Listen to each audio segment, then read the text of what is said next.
addressing the topic of the day, also the effect, the issues, some recommendations, or the way out, and the conclusions. Yeah, by way of introduction, the climate change is not just about rising sea levels or extreme weather events, but it is also about air quality. So we talk of the air quality because it affects whatever has a life on, either human, animal, or plant. So a million of deaths are expected to occur annually due to climate change effects. According to the World Health Report, World Health Statistics Report of the 2023, the first ever that covers issues of climate change in relation to health. So there are so many causes of death attributed to climate change, which include malaria, heat stroke, undernutrition, diarrhea, coastal flood mishaps, a lot of others. But the report did not capture anything on air quality as a cause of death in relation to climate change and health. Also, we should all agree that human health thrives on clean air. Air quality can be impacted by climate change and vice versa. What I mean here, air quality can impact the climate change. Climate change can also impact the air quality in a way. For example, when the ground level ozone in turn acts as a greenhouse gas, it will, in some places, the hot and bright days can rise this ground level ozone and also warm the climate and cause the changes there. Or those greenhouse can trap heat in the atmosphere and also in return cause the result into a climate change.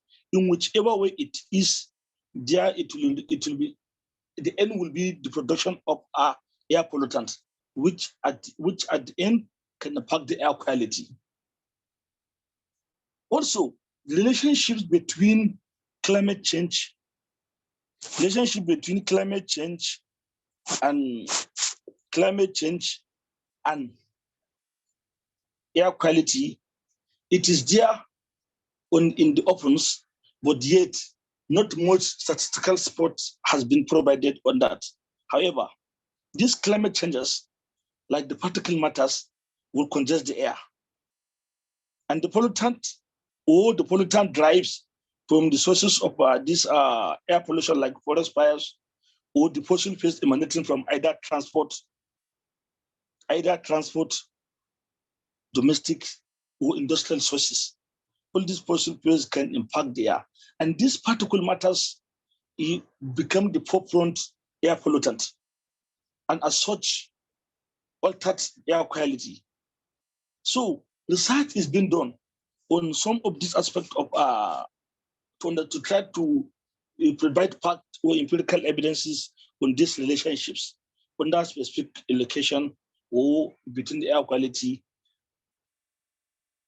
and also trying to raise means of addressing them after connecting the relationship and just suggesting way of addressing them. Different countries around the globe measure their air quality using various indices.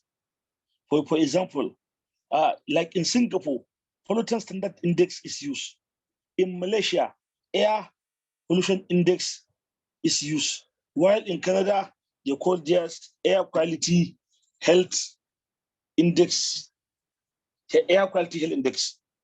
So therefore, the air quality measured from those indices is used to inform the general public on how contaminated the air around them is, or how contaminated the air is expected to become.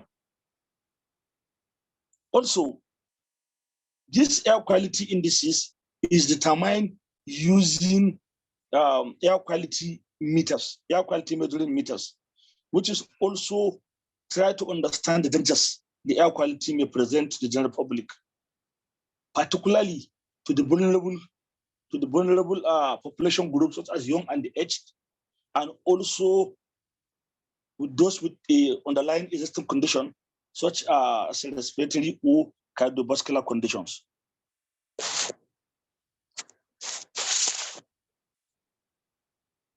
So the effect of air quality, or the effect of the climate change on air quality, occurs at both indoors and outdoors levels. Indoors and outdoors pollution, air pollution, this has numerous effects. Several millions of people reside in places confronted by poor air quality, especially those living in urban slums. Generally, ground level ozone and particulate matters, such as windborne dust from drought or smoke from wildfires, negatively impact the outdoor air quality. And as such, climatic conditions like increase in temperature worsen the existence of those pollutants in the air. This may occur as a result of atmospheric dryness, which is associated with contamination. But more example is that the exposures to the air contaminant, which can be excavated, which can excavate related health issues, such as heart as respiratory disorders, as mentioned above, will now in turn affect the indoor air quality. This will be as a result of our contaminated air when, for instance, flooding occurs during a flood time, and then contaminated dust came into the indoor and get mixed with those water inside, get dry, and at the end of the day will be inhaled and result into the underlying health effects related to that air pollution. Also, this trap dust might get into either open windows, open doors, as well as through the ventilating system, among others. And all these pollutants, when came in, can lead to the indoor contaminant and the resultant consequences of pulmonary and cardiovascular-related diseases that can be linked to airborne diseases.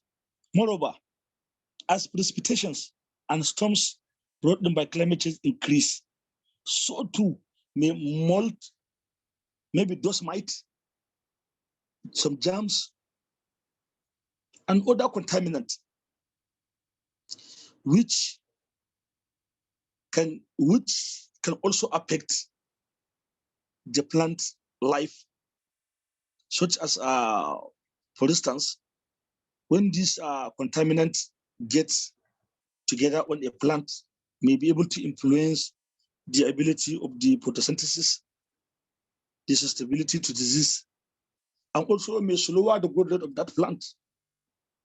So additionally, the presence of this mold, which can also cause allergic reactions, such as sneezing, red eyes, and skin rash in some cases.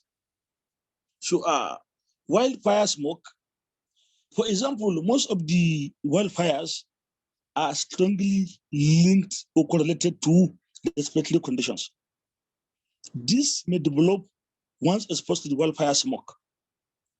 The smokes emanating from wildfires, of course, contaminate the air, which may reduce the vision, interfere with outdoor activities, can also travel into 100 miles, causing respiratory conditions like asthma, chronic obstructive pulmonary disease, bronchitis, premature birth, and also premature death. All these can be connected to exposure to wildfire smoke. Also, the smoke may emanate from poisonous plants and trees. Once the poison gets into the air and inhaled, the consequences will be that. Also, allergens in there, as I mentioned, also like the pollen and other airborne allergens. This may result in a rise in allergic diseases such as hay fever and asthma. Moreover, the economy and air quality. Strong economy impact the environment, also the environment impact the economy as a vice versa. So in relation to the economy and the clean air environment, these the two have been connected. They say the healthy airs will help in having a productive society.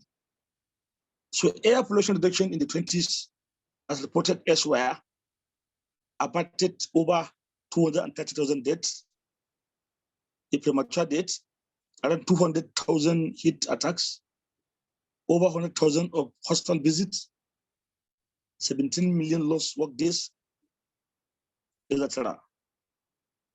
Moreover, effort to improve air quality may lead to the development of new technologies. And these new technologies, like in form of ventilators, or this air quality measurement devices, AQI, this production may create jobs and provide job security to the people, and also may enhance import and export of goods and services in that worth billions of dollars in that respect. Also, environmental justice and equity. The likelihood of certain demographic groups, like such as the age and the young ones, in deciding closing to air pollution, emitting industries, the chances of developing airborne-related diseases is very pronounced. As such, living in industrial regions with high levels of air pollution is common among socially vulnerable groups, particular communities of low-income groups, or the indigenous family, the immigrants, displaced persons. All these will find themselves dwelling very close to these air quality affected areas. As such, the group will be exposed to heart disease, obstructive pulmonary diseases, among others. So addressing these issues required intervention from the environmental justice and equity, maybe from those sectors that deal with environment and health as one, who in collaboration between health sectors with stake in environmental health. For example, when we talk of the ministry, department, and agencies at the public sectors level, we talk of the Ministry of Environment, we talk of Ministry of Health, Ministry of Agriculture. All these have a stake in environment and health as an entity. So these sectors can collaborate in promoting this environmental justice. Also, among the civil society organizations, when you have the professional bodies that are professionals in either environment or health, or the academics, those specializing in ecological thinking and public health or health geographies, may come together to collaborate. So therefore, these are justice and equity demand contribution from various sectors in governance. So in this regard, having understood the linkages, having the linkages between the effect and the climate change itself, so we now tend to provide what should be done in order to address or salvage the situation in a way. So this will be focusing on more contribution from the academics and the policymakers. Though even private sector has a role to play there, but the emphasis there is for those. So this effect of climate change on air quality can be reduced in many ways, which include the following. For example, going green. When we talk of going green, is like switching to renewable energy. These sources are such as solar, wind energy, hydropower source. This will help in achieving the feat of going green. That going green will reduce air pollution and greenhouse gas emissions. But what are the best ways? What are the best ways of our going green? So to achieve the green economy, responding to this demand asked or required collaborative effort from the sectors with stakes in that, maybe from electrical engineers, maybe mechanical engineers, the public health specialists, environmental management, all those together will come in and have an idea. And these ideas can only be developed using through research. So also, the reduction of vehicle-related air pollution.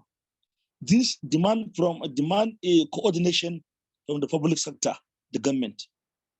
Among the interventions, walking should be encouraged. The biking, using of bicycles or non-fuel emitting and not fossil emitting biking, using the public transportation. For example, in a larger cities, people with cars can park their cars at home and use like train for a longer distance.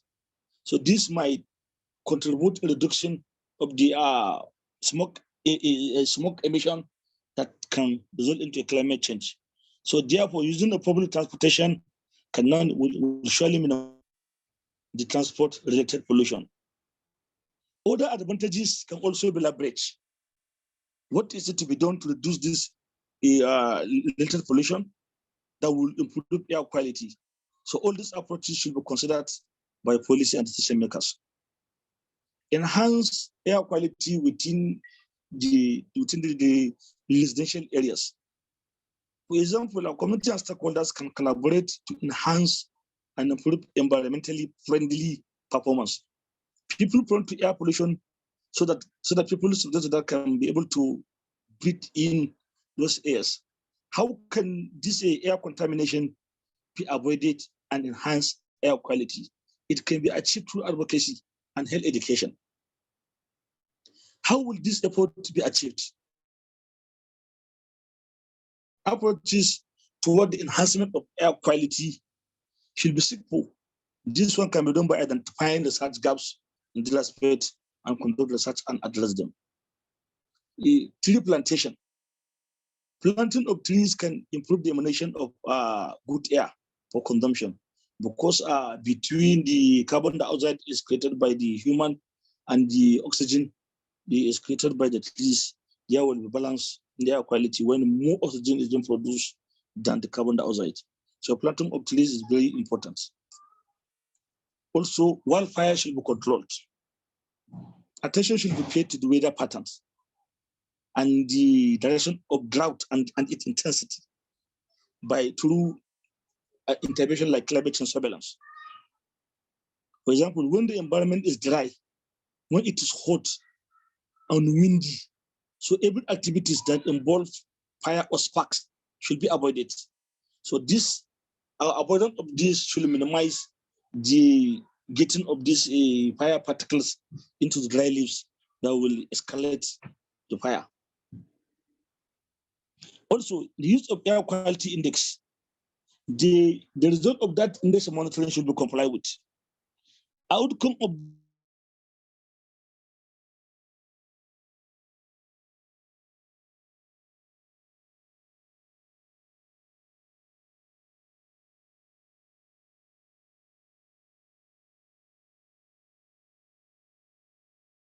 Hi there. I think your audio is cut out.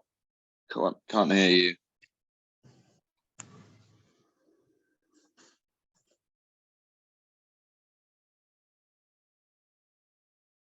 Sorry about this, people. He's disappeared. Hopefully he'll come back on very quickly. Thanks everyone for taking part in the questions in the meantime. Most of you getting them right.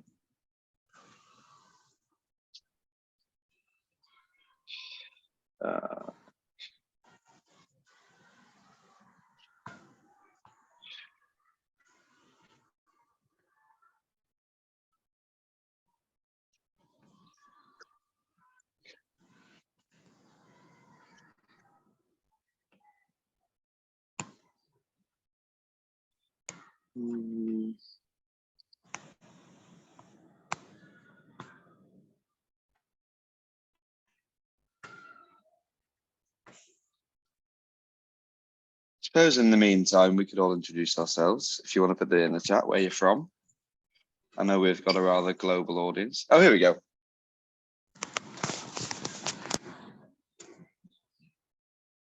All good.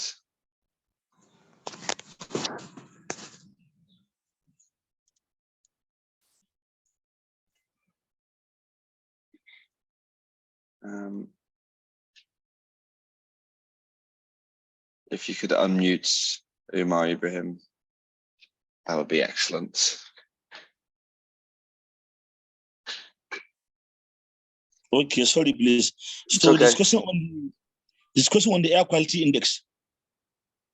The air quality index outcome should be used in planning for activities. The outcome should be able to guide how better is the outside air quality is, or how threatening the air quality might become. So the outcome should be able to guide the compliance with the constant change in air quality of a given location. So the use of that air quality outcomes might be used as an informed data to plan action towards either to advise for outdoor activities or advise against that and other related issues. Also, the indoor air quality should be boosted. When possible, should the sources of indoor air pollution should be minimized, eliminated, or reduced.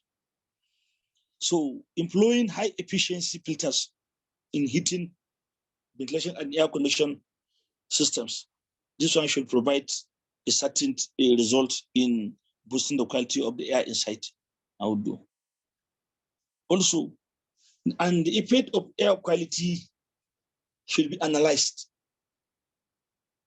It should be analyzed to understand the multi-pollutant and also involve multi-sector in that control techniques.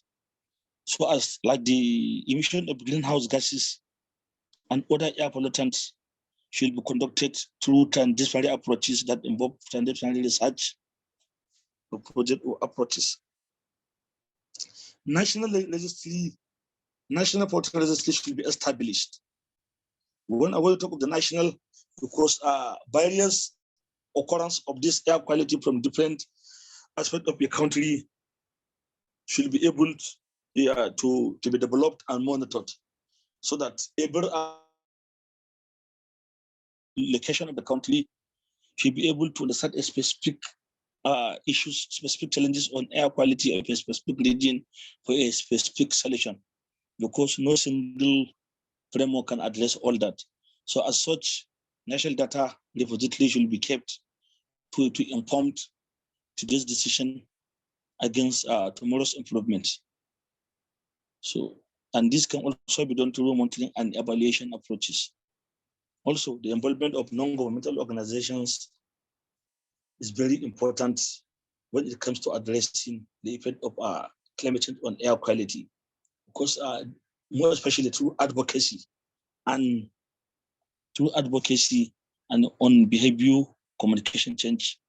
For instance, the NGOs play a very important role in promoting of using of protective clothing, such as facial masks, hand washing, social distancing, among others. In this regard, specific rules and approaches should be adopted by specific NGOs in respect of air quality improvement, and means of achieving that should also be explored. So in conclusion, several people around the globe are susceptible to the effect of climate change on air quality in the form of poor air quality, depending on the nature of their jobs and residencies. As an example, occupations such as farming, firefighting, and construction work may be confronted by air quality issues. Indeed, climate change effects on air quality demand regulations. Demand regulations and collaborative intervention. This program will reduce the effect of climate change on air quality. As such, delay in handling climate change effect on air quality may escalate the situation. As such, the need to change the narratives on climate change issues is knocking on our doors. time to act is now. Yeah. Here's the bibliography, and thank you for listening. Thank you very much for coming. Thank you, Doctor. That was very good. Very insightful look on climate change, which is growing ever more important by the day. First of all, does anybody have any questions? Feel free to, I'll actually pause this recording.